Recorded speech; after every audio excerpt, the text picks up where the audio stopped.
할렐루야. 거룩한 주일을 맞이해서 예배의 자리에 나오신 모든 분들을 주의 이름으로 환영하고 축복합니다. 또 무엇보다 우리를 예배의 자리로 부르신 하나님께 찬송과 영광을 돌립니다. 오늘 그 하나님과 함께 영적으로 참 진정한 예배를 통해 교제하는 시간이 되기를 원합니다. 우리 시간 다 같이 마음을 모아서 하나님이 기뻐하시는 신령과 진정한 예배를 드리는 우리 성도님들 되시기를 바랍니다. 다 같이 묵상기도 하심으로 주일 예배 하나님께 올려드리겠습니다.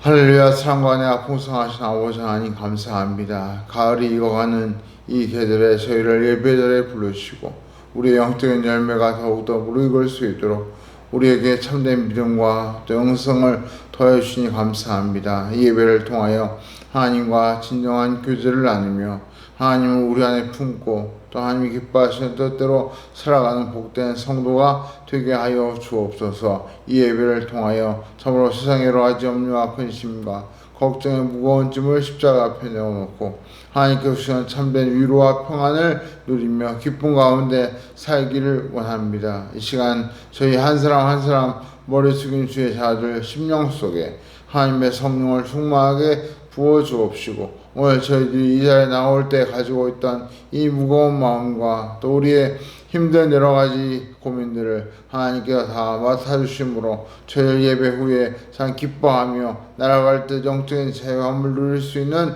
복된 성도가 되게 하여 주옵소서. 저희가 비록 한 자리에 모여 예배 드리지 못하지만 있는 곳에 주의 성령이 함께 하시고 영적으로 하나 되는 우리 교회와 성도들 되게 하여 주시옵소서. 감사와 찬송과 영광을 주님께 올려드리며 살아계신 우리 구주 예수 그리스도의 이름으로 간절히 기도하옵나이다. 아멘. 우리 다 같이 사오신경으로 신앙을 고백하겠습니다. 전능하사 천지를 만드신 하나님 아버지를 내가 믿사오며 그 외아들 우리 주 예수 그리스도를 믿사오니 이는 성령으로 잉태하사 동정녀 마리아에게 나시고 본디오 빌라도에게 고난을 받으사 십자가에 못 박혀 죽으시고 장사한 지 사흘 만에 죽은 자 가운데서 다시 살아나시며 하늘에 오르사 전능하신 하나님 우편에 앉아 계시다가 저희로서 산 자와 죽은 자를 심판하러 오시리라. 성령을 믿사오며 거룩한 공회와 성도와 서로 교통하는 것과 죄를 사하여 주시는 것과 몸이 다시 사는 것과 영원히 사는 것을 믿사옵나이다. 아멘. 우리 시간 나가서 함께 찬양 드리기를 원합니다. 하나님께서 기뻐하시는 진정한 찬양을 통해서 우리 마음이 힘을 얻고 또 하나님께서 주시는 귀한 은혜를 체험하는 귀한 찬양의 시간이 되기를 원합니다. 이 시간 최인성 집사님 인도로 다 함께 찬양 드리시겠습니다. 샬롬, 반갑습니다. 일주일 동안 편안하게 잘 지내셨죠? 오늘 우리 마음을 열고 주님 앞에 찬양 드리겠습니다. 내 삶의 이유라.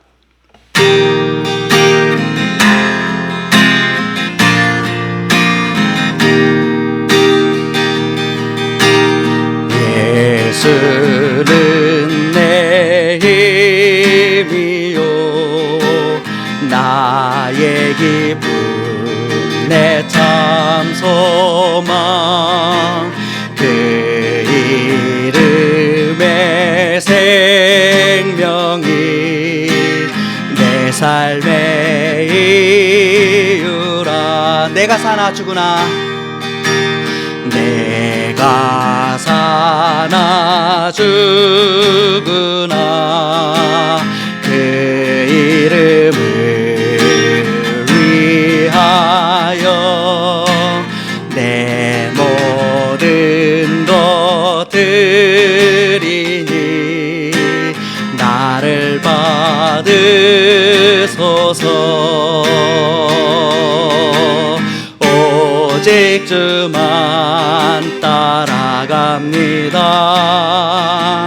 오직 주만 높임 받으소서. 내 평생에 그 이름을 그의 선하심을 세상에 노래합니다. 그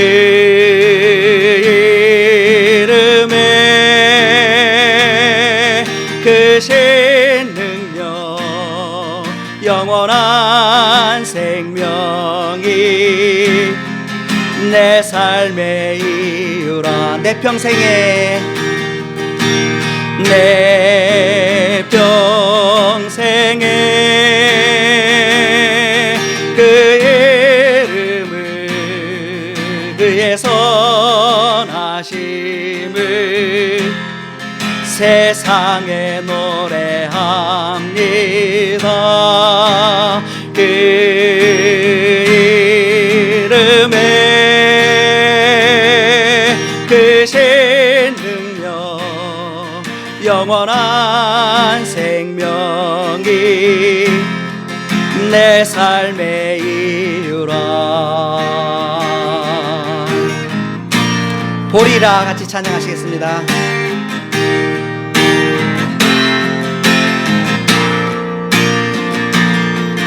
그리 오늘 눈물로 하늘의 씨앗을 심는다. 꿈꿀 수 없어 무너진 가슴에 저들의 푸른 꿈 다시 돋아나도록 우리 함께 땀 흘려 소망의 길을 만든다. 내일로 가는 길을 찾지 못했던 저들 노래하며 달려갈 그 길, 그날의 의뢰 보래라. 새벽 이슬 같은 저들 일어나 뜨거운 가슴 사랑의 손으로 이 땅 치유하며 행진할 때 오래 왕패하였던 이 땅 어디서나 순결한 꽃들 피어나고 푸른 의의 나무가 가득한 세상 우리 함께 보리라. 우리 오늘 눈물로 우리 오늘 눈물로 하늘의 씨앗을 심는다. 꿈꿀 수 없어 무너진 가슴에 저들의 푸른 꿈 다시 돋아나도록 우리 함께 땀 흘려 소망의 길을 만든다. 내일로 가는 길을 찾지 못했던 저들 노래하며 달려갈 그 길, 그날의 의뢰 보래라. 새벽 이슬 같은 저들 일어나 뜨거운 가슴 사랑의 손으로 이 땅 치유하며 행진할 때 오래 황폐하였던 이 땅 어디서나 순결한 꽃들 피어나고 푸른 의의 나무가 가득한 세상 우리 함께 보리라. 그날에 우리 보리라. 새벽 이슬 같은 저들 일어나 뜨거운 가슴 사랑의 손으로 이 땅 땅 치유하며 행진할 때 오래 황폐하였던 이 땅 어디서나 순결한 꽃들 피어나고 푸른 의의 나무가 가득한 세상 우리 함께 보리라 우리 함께 보리라. 내 영혼이 은총 입어 같이 찬양하시겠습니다.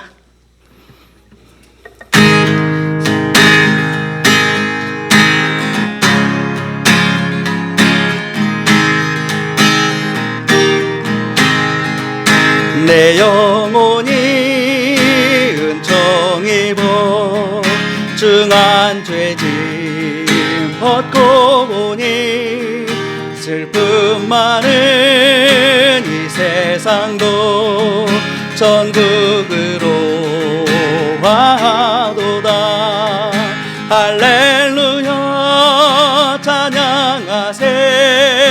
내 모든 죄 사함 받고 주 예수와 동행하니 그 어디나 하늘나라.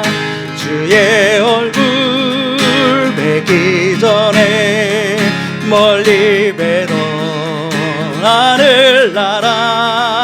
내 맘속에 이루어지니 날로 날로 가깝도다.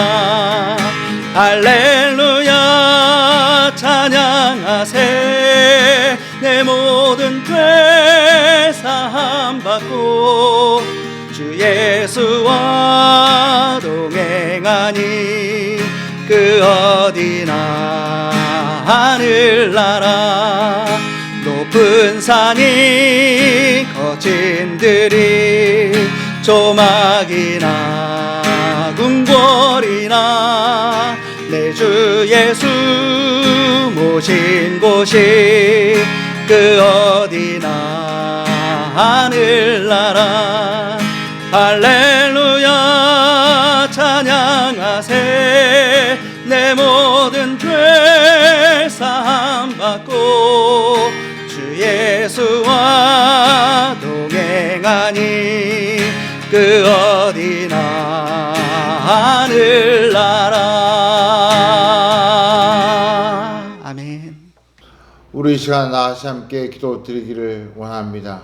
우리가 참 어려운 한 해를 보내고 정말로 하나님께서 붙들어주지 않으시면 이 자리까지 올 수 없는 그런 시간들을 보냈습니다. 우리 시간 정말 올해 마지막까지 하나님께서 우리의 마음과 생각을 지켜주시고 또 우리 마음속에 있는 여러 가지 우울함과 근심과 또 절망스러운 마음들을 다 물리쳐 주시고 참 하나님의 소망과 위로를 통해 우리에게 새 힘을 주시기를 사모하면서 무엇보다 나라와 민족과 또 교회를 위해서 그리고 우리가 가지고 온 기도의 제목을 놓고 우리 시간 간절히 하나님 앞에 통성으로 합심해서 기도하기를 원합니다. 우리 시간 이왕이면 참 무릎을 꿇고 하나님 앞에 간절히 기도하겠습니다. 우리 함께 통성으로 기도하겠습니다. 할렐루야.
일어나는 감사와 영광과 기쁨을 주의 우리 예수 그리스도의 이름으로 간절히 기도하옵나이다.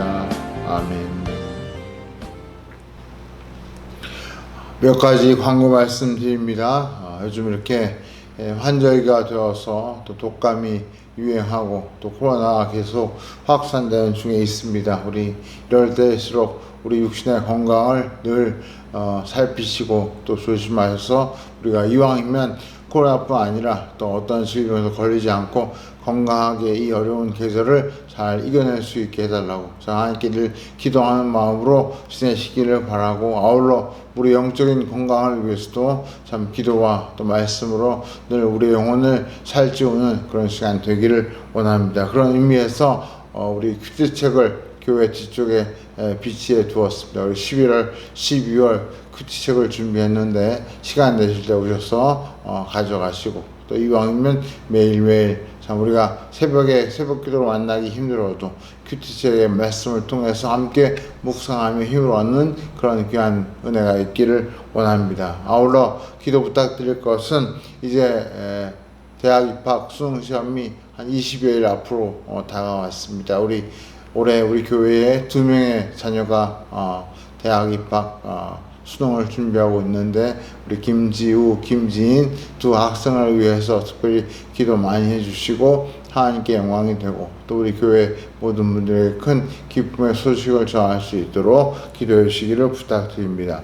다음 주일은 추수감사 주일입니다. 우리가 예년 같으면 성찬식도 하고 또 예배 후에 참 애찬을 겸해서 식사도 하고 이런 즐거운 시간을 가질 텐데, 우리가 이번에는 그렇게 하지 못해서 너무 안타깝고 유감스럽습니다. 그래서 저희가 다음 주일에 교회에서 떡과 빵과 포도주를 준비할 예정입니다. 그래서 우리가 각 가정에서 또 계신 처소에서 성찬식을 하실 수 있도록 그렇게 도와드리려고 합니다. 또 제가 성찬식을 하실 수 있도록 영상을 준비해서 우리 교회 성도님들이 비록 몸으로는 떨어져 있지만 마음으로 한 마음이 되어서 성찬에 참여하는 그런 시간을 가지려고 합니다. 기억하시고 시간 되시면 교회 오셔서 또 교회에서 준비한 빵과 포도주를 받아가시고, 또 혹 여의치 않으신 분들은 개인적으로 준비해서 그 성찬 영상을 보시면서 함께 성찬식을 하시면서 참 은혜를 다시 한번 마음속에 채우는 그런 시간 되기를 바랍니다. 오늘 우리에게 주신 말씀 함께 보겠습니다. 신약성경 마태복음 7장 1절부터 5절 말씀. 신약성경 구면 마태복음 7장 1절부터 5절 말씀, 성경을 보시거나 자막을 보시면서 우리 한 목소리로 같이 함께 이 말씀 봉독하겠습니다. 같이 함께 읽겠습니다. 시작. 비판을 받지 아니하려거든 비판하지 말라. 너희가 비판하는 그 비판으로 너희가 비판을 받을 것이요 너희가 헤아리는 그 헤아림으로 너희가 헤아림을 받을 것이니라. 어찌하여 형제의 눈 속에 있는 티는 보고 내 눈 속에 있는 들보는 깨닫지 못하느냐. 보라, 내 눈 속에 들보가 있는데 어찌하여 형제에게 말하기를 나로 내 눈 속에 있는 티를 빼게 하라 하겠느냐. 외식하는 자여, 먼저 내 눈 속에서 들보를 빼어라. 그 후에야 밝히 보고 형제의 눈 속에서 티를 빼리라. 아멘. 그리스도인이라는 말 앞에 붙들 때 굉장히 안 좋게 불편하게 들리는 말들이 있습니다. 대표적으로 이기적인 그리스도인. 이기적인이라는 말이 그리스도인 앞에 붙으면 굉장히 거부감이 생기죠. 왜냐하면 기본적으로 그리스도인 하면 사랑과 자비를 베풀고 실천하는 그런 하나님의 자녀라는 인식이 있기 때문에 자기의 이익만 생긴다고 하면 그것은 하나님의 자녀다운 모습이 아니라서 그 말이 어울리지 않는 것입니다. 또 이와 비슷한 단어가 있습니다. 바로 비판적인 그리스도인. 같은 맥락에서 다른 사람의 허물과 또 죄를 용서하고 품어줘야 마땅한데 그것을 오히려 비판하고 책망하고 정죄하는 그런 비판적인 그리스도인은 역시 그리스도인에게 어울리지 않는 표현인 것 같습니다. 그래서 오늘 본문 말씀에서 예수님이 강조하신 말씀이 바로 비판하지 말라. 하는 말씀입니다. 여러분, 비판이 무엇입니까? 원래 비판이란 말은 좋은 뜻으로 옳고 그름을 판단하고 잘못을 지적하는 것, 우리가 그것을 비판이라고 말합니다. 그런 의미에서 비판은 대단히 중요한 기능을 합니다. 제가 학위 논문을 쓸 때 논문 초안을 들고 지도 교수님을 찾아갔습니다. 교수님께서 제 논문을 쭉 보시더니 몇 가지 충고를 해주셨는데, 그때 제 기억에 남는 충고 중에 하나가 비판이 부족하다, 그런 말이었습니다. 무슨 말인가 했더니 선행 연구들에 대해서 좀 더 치밀하게 검토하고 비판을 해야 하는데 그것이 부족하다는 그런 뜻이었습니다. 왜 그렇게까지 비판을 해야 합니까? 여쭤보았더니 이 선행 연구에 대한 비판이 바로 제 논문을 쓰는 동기가 되고 또 출발점이 되기 때문에 비판이 먼저 이루어져야 한다. 그렇게 설명을 해주신 말씀이 지금도 기억이 납니다. 그래서 학문 연구에 있어 비판이 매우 중요하다는 것을 그때 실감하는 계기가 되었습니다. 우리가 건설적인 비판은 세상을 발전시키는 중요한 밑거름이 됩니다. 따라서 건강한 사회가 되려면 건설적인 비판을 수용하는 그런 분위기가 조성되어야 합니다. 만약 건설적인 비판마저 입을 틀어막듯 막아버리면 그 사회는 속으로 골마 터질 수밖에 없습니다. 우리는 역사를 통해 또 지금 이 지구촌의 몇몇 나라들을 통해 또 어떤 기업들을 보면서 정말 그렇구나 하는 것을 눈으로 목격하고 있습니다. 그런데 예수님은 왜 그런 중요한 기능을 하는 비판에 대해서 그런 비판을 하지 말라고 말씀하시는 걸까요? 이것이 바로 오늘 우리의 의문이 되고 있습니다. 그런데 오늘 예수님의 말씀에는 중요한 전제가 있습니다. 우리가 읽은 아까 1절 말씀을 다시 한번 보시면 그 비판하지 말라는 말씀 앞에 중요한 전제가 붙습니다. 뭐냐면 비판을 받지 아니하려거든, 이라는 말입니다. 비판을 받지 아니하려거든 비판하지 말라, 그렇게 말씀하고 있습니다. 즉 무조건 비판하지 말라 그 말씀이 아니라 비판을 받지 않는 그리스도인이 되고자 한다면 비판하는 삶을 살지 말라, 오히려 칭찬하고 격려하는 삶을 살라, 그 말씀입니다. 여기서 비판하지 말라는 단어가 헬라어로 크리노라는 단어인데 이 단어의 대표적인 뜻은 재판하다, 그런 뜻입니다. 그리고 이어서 그 뜻이 조금씩 바뀌면서 판단하다, 비평하다, 또 비난하다, 그런 뜻까지 가지게 되었습니다. 이 크리노라는 단어에서 우리가 잘 아는 영어 단어 criticize, 비평하다는 말이 유래하게 되었습니다.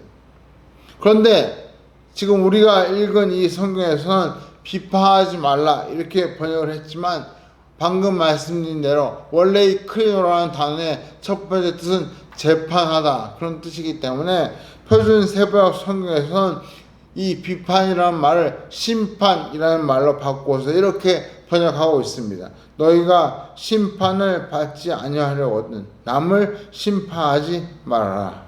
즉 남을 재판하거나 판단하거나 남을 자기의 시각으로 정죄하지 말라는 그 말씀입니다.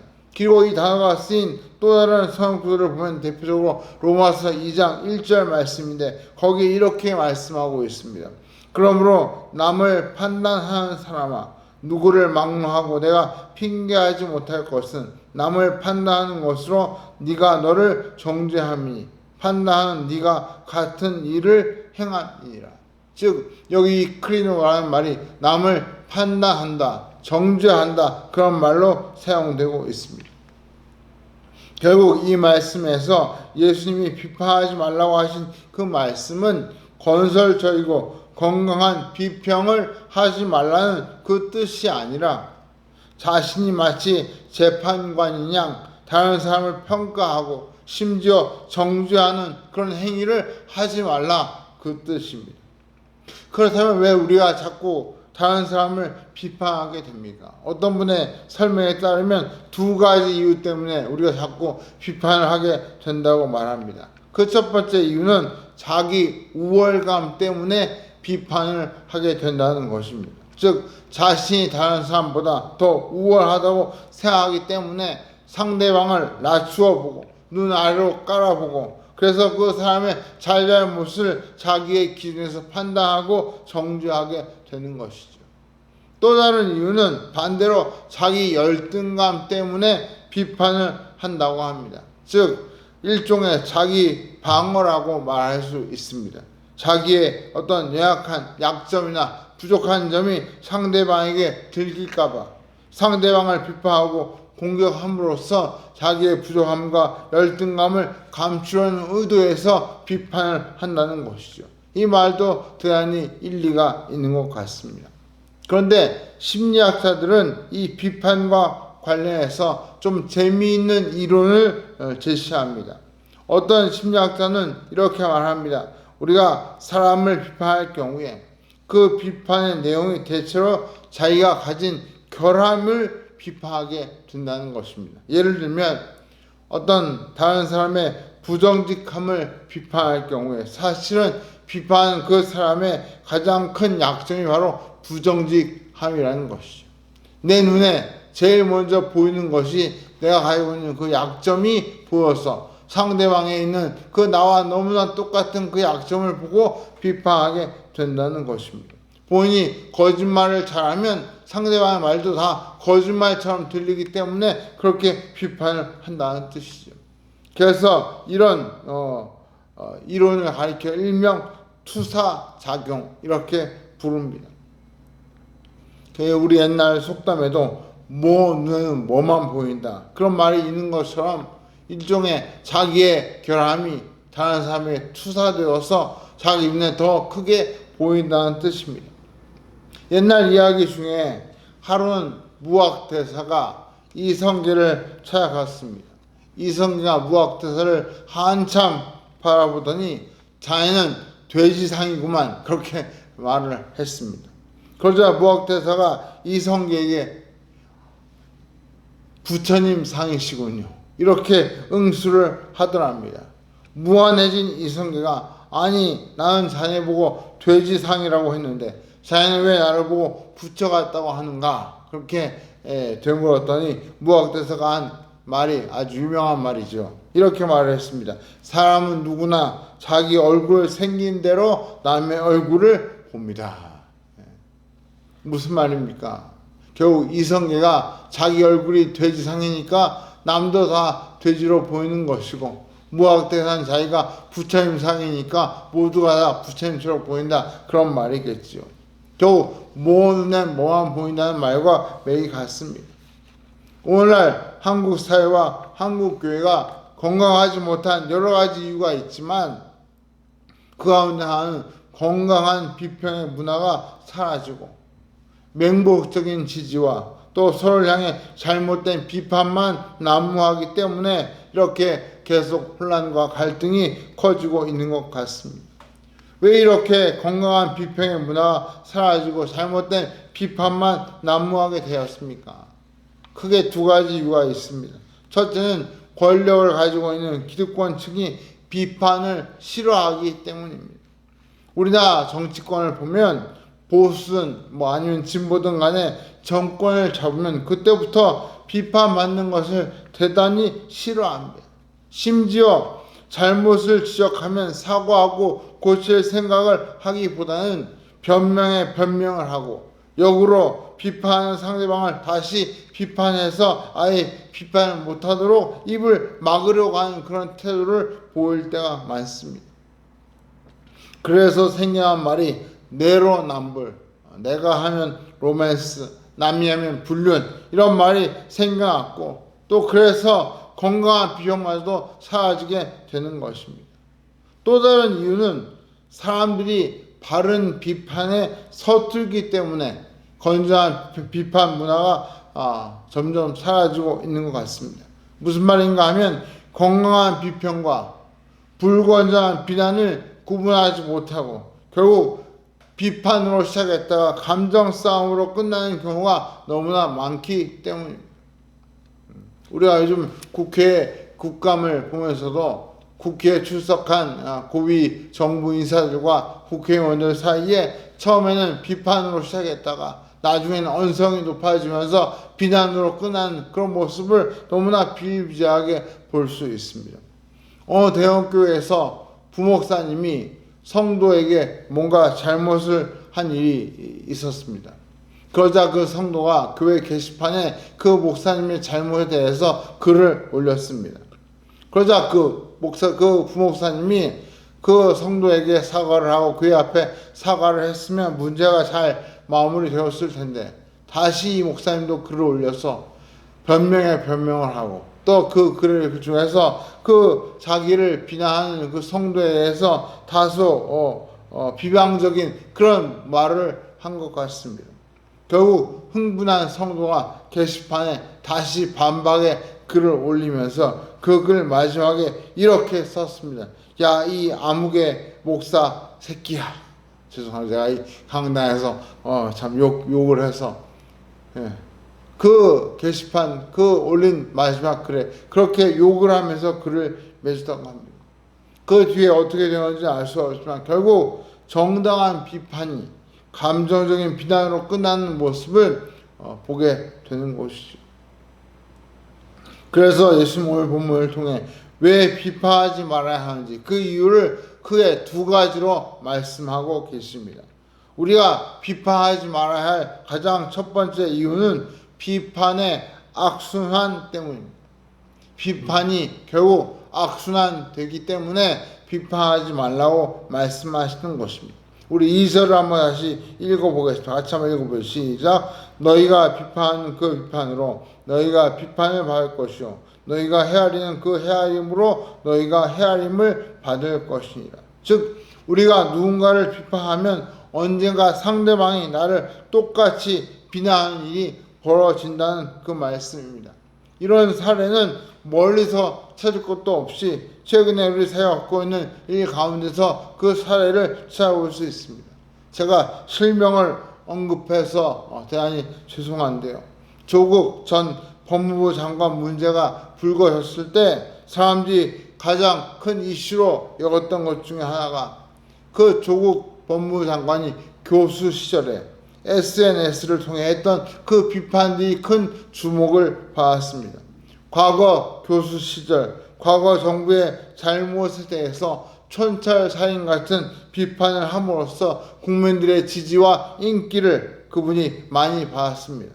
그런데 그가 법무부 장관이 된 이후에 한 행동들을 보니까 자신이 과거에 비판했던 바로 그 행동을 똑같이 행하는 것이었습니다. 그래서 사람들이 그런 모습을 보면서 한 말 중 하나가 조국의 적은 조국이다. 그래서 조적조라는 말이 생겨났고 또 내로남불이라는 말을 빗대어서 조로남불 이렇게 비난하는 일까지 생겼습니다. 제가 누구를 지목해서 비난하려고 한 것이 아니라 정말 예수님께서 2000년 하신 이 말씀이 어쩌면 이렇게 지금 이 시대에도 꼭 들어맞을까 너무나 신기하고 놀라워서 제가 드린 말씀입니다. 그런데 중요한 것은 우리 역시도 얼마든지 그럴 수 있다는 것입니다. 제가 정말 조심스러운 것은 저 역시도 언제든지 같은 전체를 밟을 수 있는 연약한 존재이기 때문에 그래서 비판하지 말라는 예수님의 이 말씀이 마음에 와서 크게 찔림을 주고 있습니다. 여러분, 비판은 메아리와 같습니다. 내가 한 비판이 메아리가 되어서 다시 나에게 돌아올 수 있습니다. 또 비판은 거울과 같습니다. 내가 한 비판이 거울에 비친 내 모습이 될 수 있다는 것입니다. 사랑하는 성도 여러분, 비판적인 그리스도인은 의식 있는 그리스도인, 똑똑한 그리스도인, 멋있는 그리스도인이라고 하는 그 착각을 버리시기 바랍니다. 결코 그렇지 않습니다. 오히려 비판적인 그리스도인은 자기 우월감이나 자기 열등감에 빠진 그리스도인의 가능성이 너무나 높습니다. 진정한 그리스도인은 비판에 그치지 않고 비판을 넘어서 주님의 사랑과 용서를 통해 품어주는 그리스도인이야말로 진정한 그리스도인입니다. 비판은 입이 있으면 누구나 할 수 있습니다. 그러나 사랑과 용서는 아무나 할 수 없습니다. 그리스도의 사랑과 용서를 경험한 그 성도만이 그분을 본받아서 사랑과 용서로 다른 사람을 품어줄 수 있는 것입니다.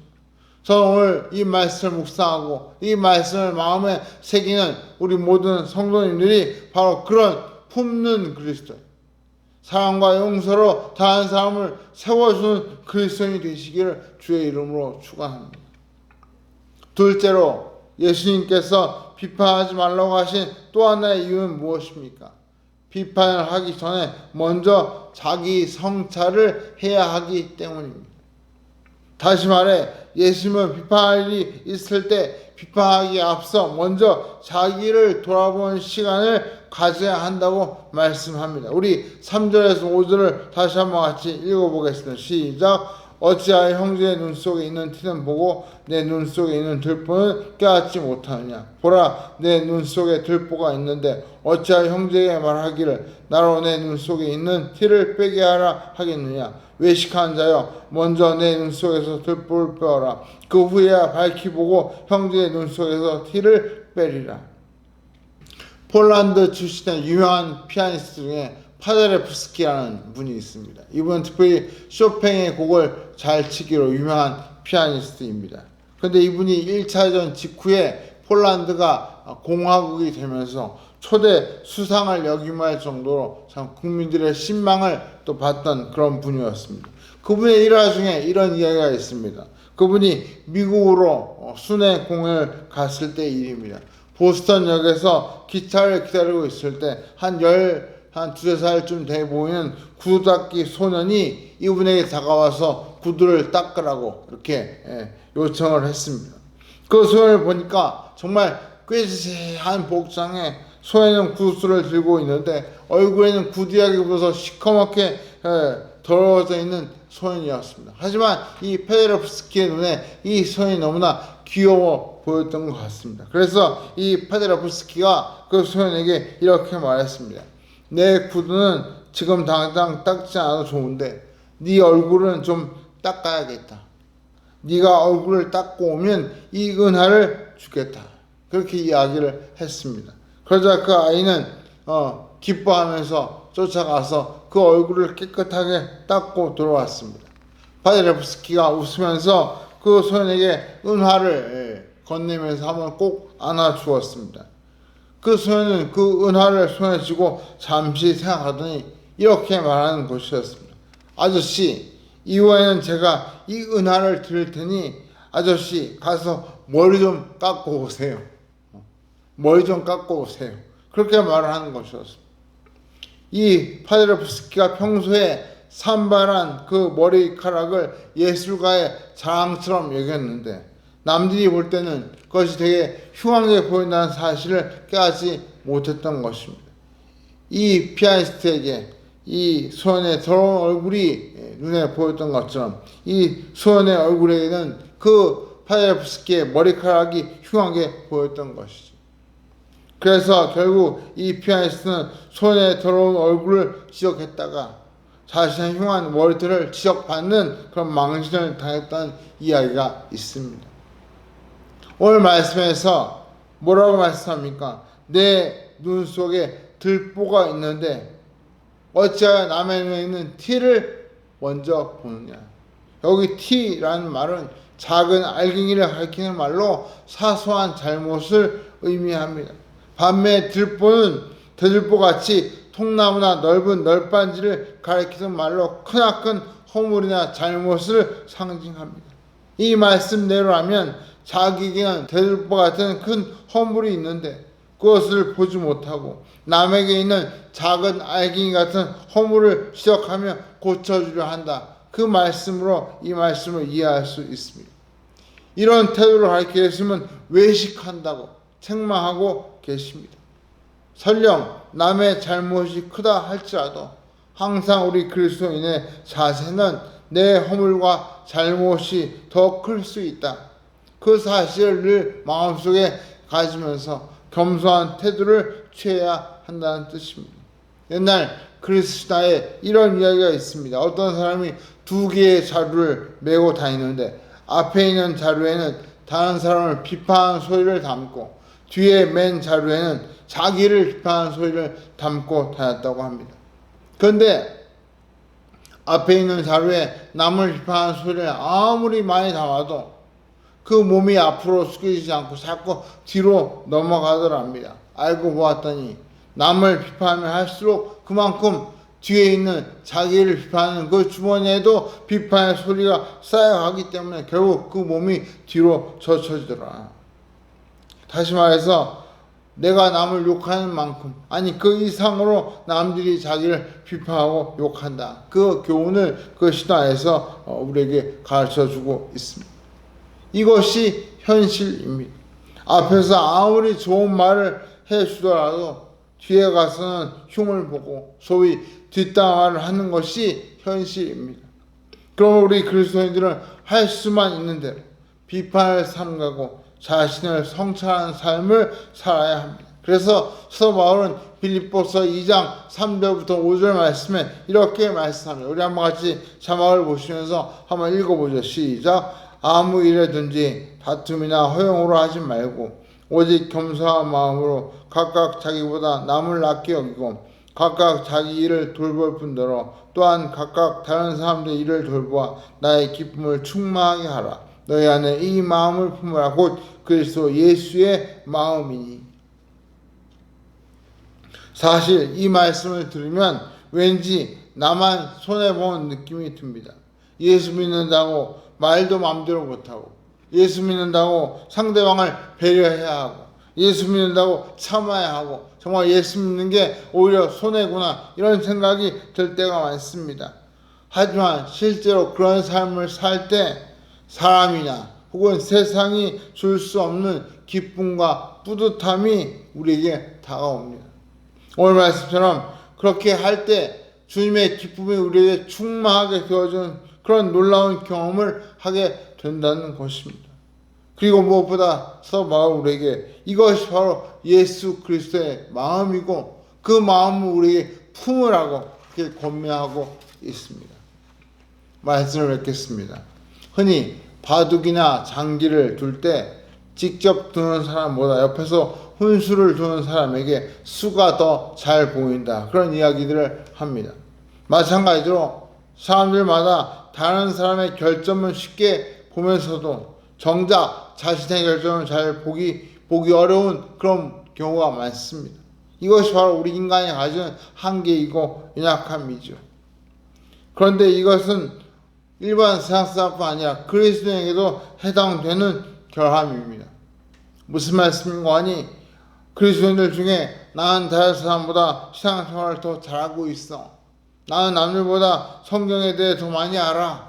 나는 다른 사람보다 기도를 더 많이 해. 그런 생각을 하는데 문제는 이런 생각이 신앙을 성숙하게 만드는 것이 아니라 다른 사람을 판단하는 잣대가 될 위험이 늘 도사리고 있다. 그 말씀입니다.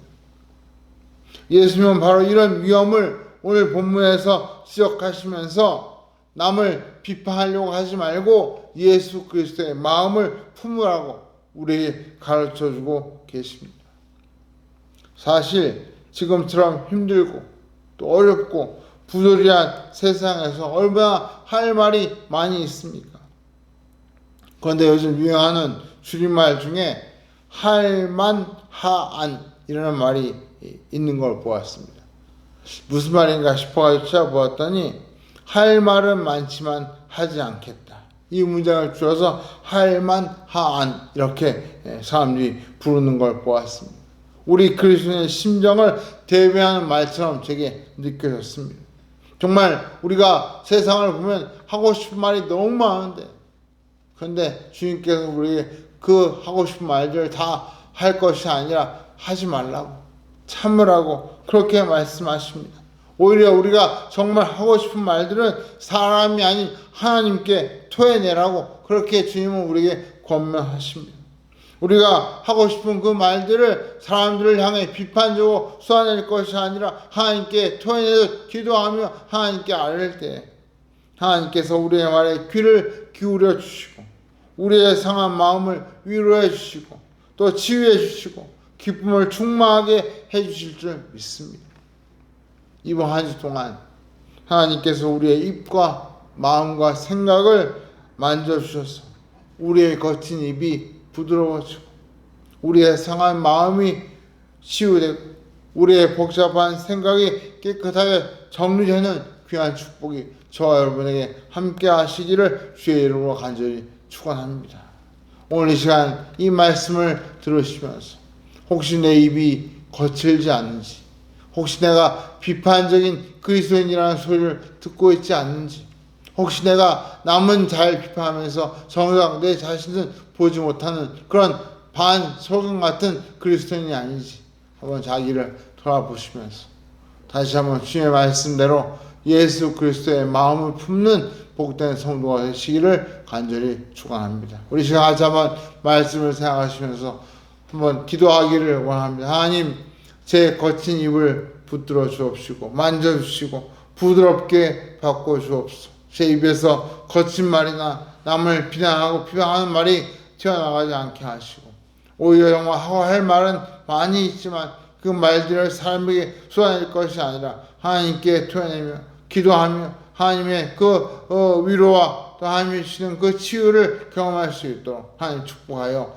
주옵소서. 우리 이 시간 말씀을 생각하시면서 우리 한번 통성으로 같이 한번 기도하겠습니다.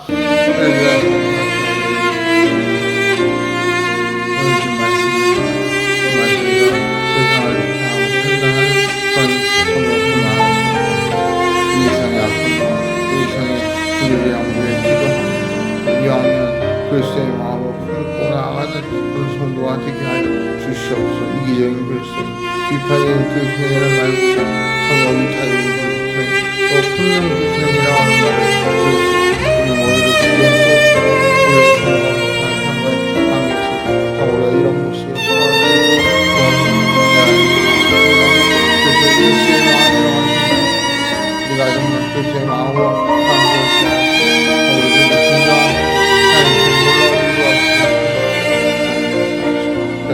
삶이 하나님의 놀라운 음악으로 충만하도록 하나님이 안동안 저와 함께 하시고 역사하여 주시옵소서. 할렐루야. 사랑하신 아버지 하나님, 참 저희가 이 상황을 바라볼 때 정말 할 말도 많고 하고 싶은 말도 많고 또 무엇보다 우리 속에서 거친 말들이 튀어나옵니다. 참 이럴 때 다시 한번 저희의 마음과 생각을 붙잡아 주시고 무엇보다 우리의 입술을 부드럽게 해주셔서 우리 속에서 거친 말이 나오지 않냐고 참 사람들을 치유하고 붙들어주는 위로와 칭찬의 말이 나올 수 있도록 저희들을 빠르게 붙잡아 주시고 사용하여 주시옵소서. 그래 정말 이 시대에 많은 사람들이 정말 거친 말로 서로에게 상처를 주는 이때에 우리 그리스도인들이 또 우리 성도들이 오히려 그 상처를 싸매어주는 참으로 치유자가 되게 하여 주옵시고 그리스도 예수의 마음으로 사람들을 대하고 사람들에게 다가갈 수 있는 그런 성도가 되게 하시며 또 우리가 그런 삶을 할 때 많이 힘들고 어려울지라도 하나님께 저희 모두에게 그런 사명을 통하여 참 하늘의 놀라운 기쁨과 위로를 하여 주옵시고 우리의 상한 마음을 만져주시며 고쳐주시며 우리에게 참 더 큰 은혜와 축복을 더하여 주옵소서. 이번 한 주에 그런 삶을 살 수 있도록 여호와께서 저희와 함께 하실 때 임마누엘의 하나님 또 우리를 인도하시고 우리의 갈 길을 예비하시는 에베네스의 하나님 여호와 일의 하나님이 우리와 함께 하시는 놀라운 축복이 이번 한 주간도 이어지게 하여 주시옵소서. 이제는 우리 주 예수 그리스도의 그 크신 은혜와 하나님 아버지의 놀라우신 사랑과 성령 하나님의 감화 감동 인도 역사하심이 남을 비판하기보다 오히려 그 비판하는 사람들을 품고 용서하며 참된 그리스도의 마음을 보여주고 실천하기를 마음속에 다짐하는 이 자리에 모여서 인생하는 주의자들의 심령 위와 저들의 기도의 제목 위에 저들의 삶 가운데 그리고 이 나라 민족과 성도님들을 위해 이제로부터 영원토록 함께 계실지어다. 아멘. 예배를 마쳤습니다. 우리 다음 주가 추수감사 주일입니다. 한 해 동안 하나님께서 베풀어 주신 그 은혜를 다시 한번 되돌아보고 감사하는 그런 시간이 되기를 원합니다. 또 우리 각 가정에서 또 혹은 각 처소에서 또 성찬식을 통해서 하나님의 그 은혜를 다시 한번 마음속에 또 충만하게 받는 그런 시간 되기를 원합니다. 우리 그런 의미에서 이번 한 주간 동안 참 남을 비판하기보다 품고 용서하고 사랑하는 그런 한 주간이 되기를 바라면서 우리를 그렇게 용서하시고 사랑해 주신 하나님께 감사와 영광의 박수를 드리고 예배를 마치겠습니다.